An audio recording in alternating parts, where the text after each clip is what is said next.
Ahora pasemos a los instrumentos de gestión interinstitucional. ¿Por qué son tan importantes esos instrumentos? Porque regulan justamente la actividad de los diversos sectores, funcionarios, autoridades en el combate y en la lucha contra el trabajo forzoso. En primera línea, esto lo voy a pasar de una manera muy rápida, pero es importante que lo tengamos en cuenta, es el segundo Plan Nacional de Lucha contra el Trabajo Forzoso que precisamente culmina este año 2017. Y hay que tomarlo en cuenta porque en todo país respetuoso de los derechos fundamentales y laborales de las personas, evidentemente tiene que marcarse como política criminal y como política de actuación de las instituciones y de los sectores un plan nacional. Luego tenemos el Protocolo Intersectorial contra el Trabajo Forzoso, que ha sido promulgado a través del Decreto Supremo número 011 del año 2014. Luego sigue la directiva número 002 del año 2015, que es algo que les concierne directamente a ustedes, porque es una directiva de la SUNAFIL denominada Derechos de los Ciudadanos en el Sistema Inspectivo del Trabajo. Todos tienen derecho ante toda labor de fiscalización, de supervisión, de fiscalización, tienen derecho tanto empleadores como trabajadores. Lógicamente que en este ámbito lo que pretendemos es darle un mayor ámbito y esfera de protección a los derechos de los trabajadores, pero los empleadores también tienen derecho, es derecho de los ciudadanos. ¿Cuál es la situación que se está produciendo? ¿Qué estoy fiscalizando? ¿Qué información debo tener? ¿Qué derecho me asiste? ¿No es cierto? En este procedimiento también. Esto todo se regula en esta directiva número 002 del año 2015. Luego tenemos un aspecto importante que en marzo de este año se incorporó a través del decreto legislativo número 1323 el artículo 168b del Código Penal, que era una demanda y un clamor en nuestro Estado. A nivel internacional, los estándares internacionales siempre han regulado y lógicamente exigido que el Estado peruano incorpore en su ordenamiento penal punitivo al trabajo forzoso como una figura autónoma, y esto ya es una realidad desde este año. También tenemos el protocolo intersectorial de prevención, atención y reintegración de las víctimas, que es muy importante porque mapea prácticamente a los actores que intervienen en todo este proceso de ayuda, de actuación intersectorial en esta ruta de actuación, y define cuáles son los roles, las fases de intervención y las obligaciones y funciones que le corresponde a cada uno. Finalmente tenemos el protocolo de actuación en materia de trabajo forzoso, que es muy importante también porque regula estas actuaciones y los procedimientos a seguir. Vamos a pasar un poco rápidamente todos estos instrumentos importantísimos, pero lo que quiero destacar y detenerme un instante es sobre los objetivos. Lo que se quiere es poder detallar todas aquellas acciones dirigidas a que los sectores sepan identificar cuál es su obligación vinculado al combate contra el trabajo forzoso. Lo que se pretende es que haya una intervención oportuna, diligente y efectiva contra esta lacra social. Al igual que la trata de personas, el trabajo forzoso también es una problemática social que justifica el mayor empoderamiento y fortalecimiento de capacidades de todos los operadores que intervienen en este combate, pero también lógicamente una labor coordinada, consensuada y articulada entre todos los sectores que están concernidos en esta labor. A ver, ¿cuáles son las fases del protocolo intersectorial contra el trabajo forzoso? Esto sí lo debemos tener muy claro porque es justamente el ámbito de actuación que nos compete también a nosotros, tanto en el ámbito del sistema de justicia como en la esfera de la SUNAFIL, en el ámbito del sistema de inspección del trabajo. En primer lugar tenemos la promoción, en segundo lugar la prevención, en tercer lugar la detección, cuarto la atención y quinto la recuperación de las víctimas. Y vamos a brevemente explicar cada una de ellas.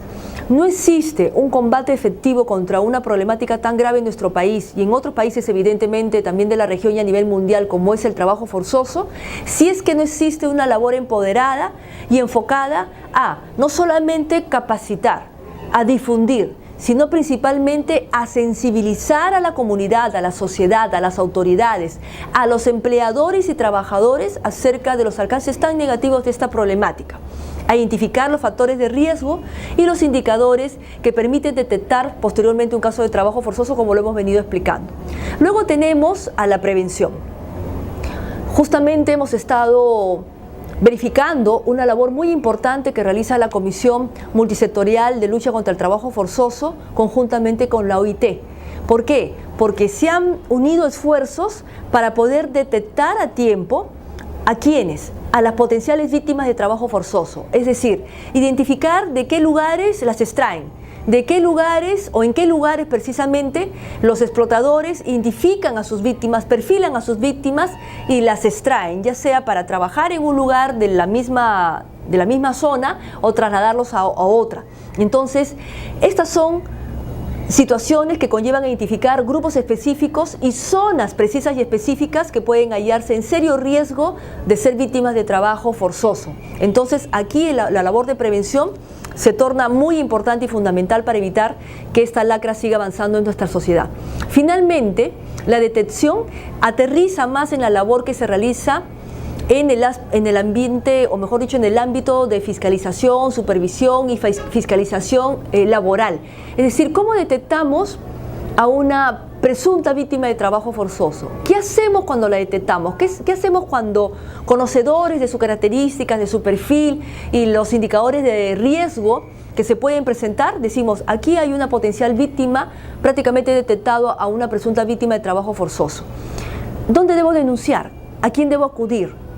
¿Qué autoridad es a la cual debo yo recurrir para que se empiece todo este procedimiento de denuncia y derivación?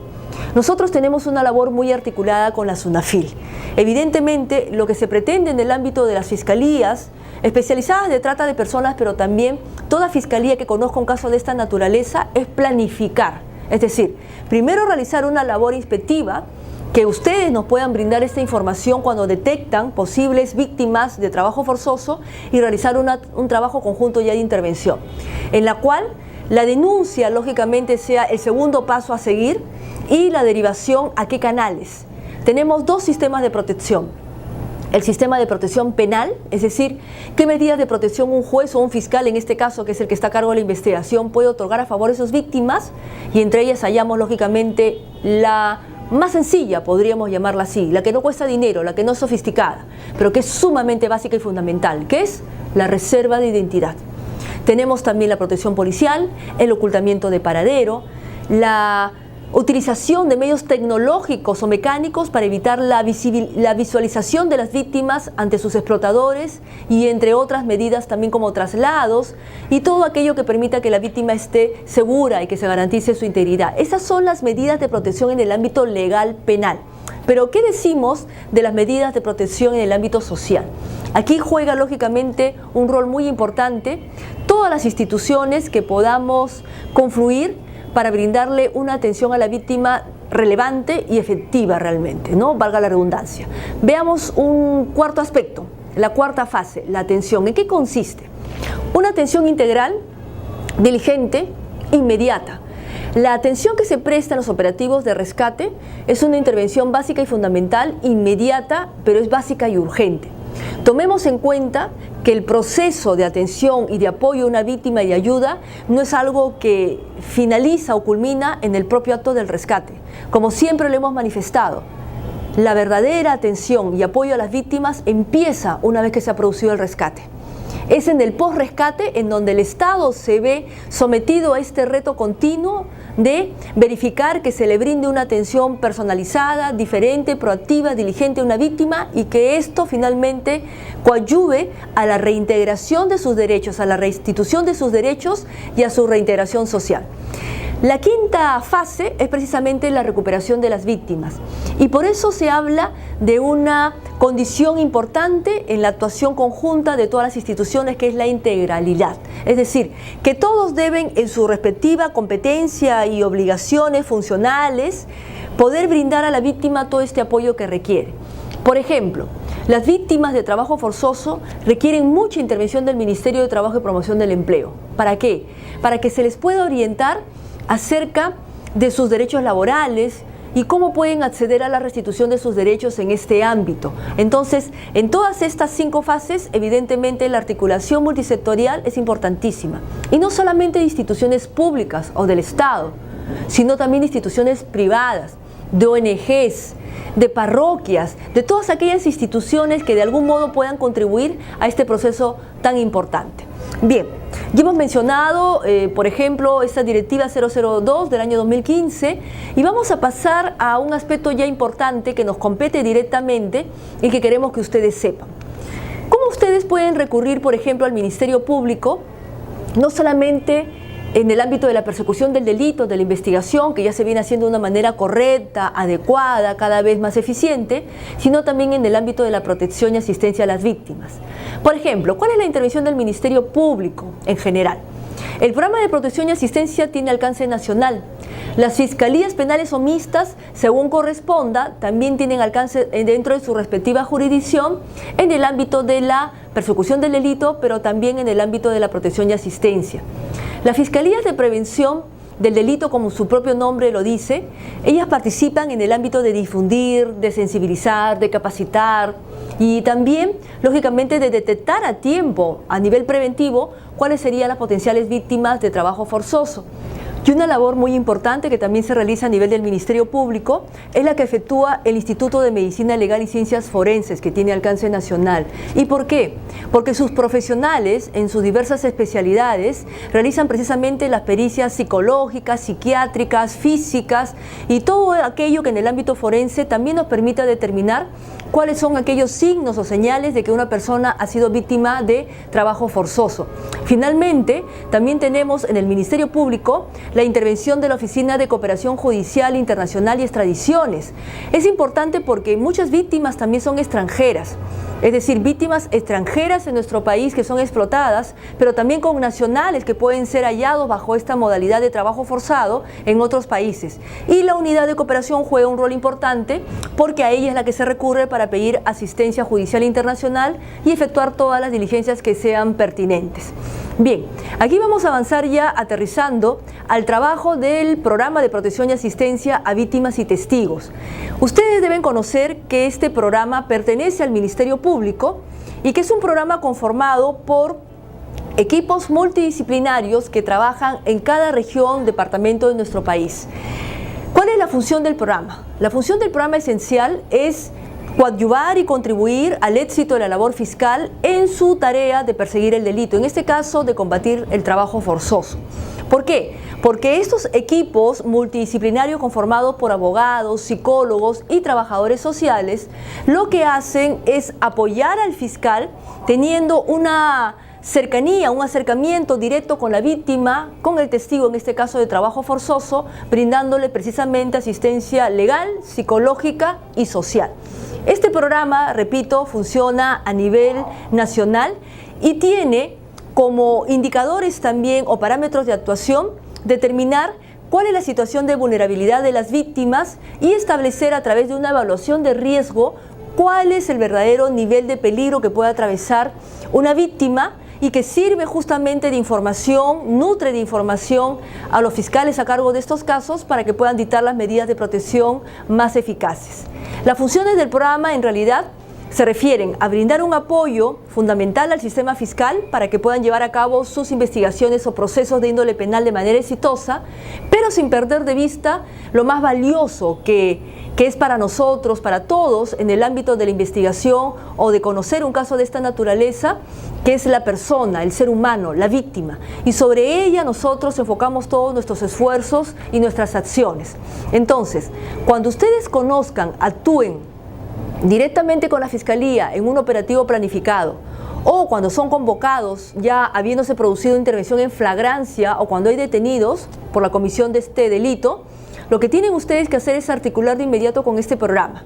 Nosotros no somos autónomos y nos debemos a las disposiciones fiscales, pero obviamente también debemos tener una relación muy horizontal y de continua comunicación con ustedes porque el apoyo psicológico, la asistencia legal y la asistencia social, que es el ámbito de nuestro trabajo, de nuestra especialidad, es la que contribuye también a que ustedes puedan obtener información en el trabajo que desempeñan, fiscalizando, supervisando o fiscalizando, es decir, en todo el ámbito de inspección del trabajo, para saber realmente quién es la persona que tenemos al frente.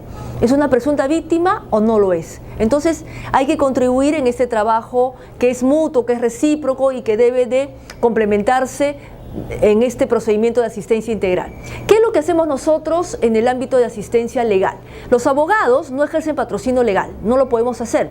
Para eso acudimos tanto al Ministerio de Justicia como al Ministerio de la Mujer y Poblaciones Vulnerables, pero sí lo que hacemos es orientar a las víctimas, hacerles conocer sus derechos, cuáles son los pasos a seguir en los procedimientos penales o procesos de igual naturaleza.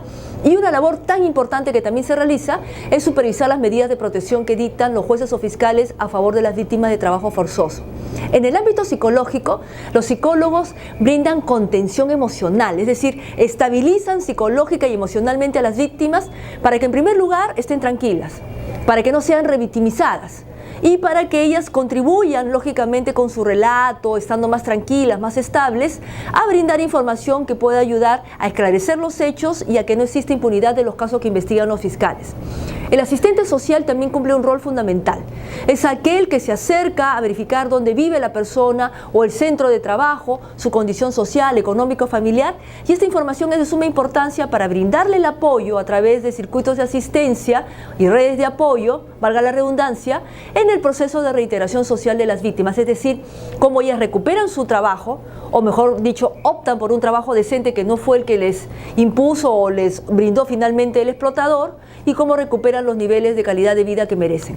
Ya habíamos hablado sobre la supervisión de las medidas de protección y para su conocimiento tenemos 38 unidades de protección y asistencia a nivel nacional en todo el país.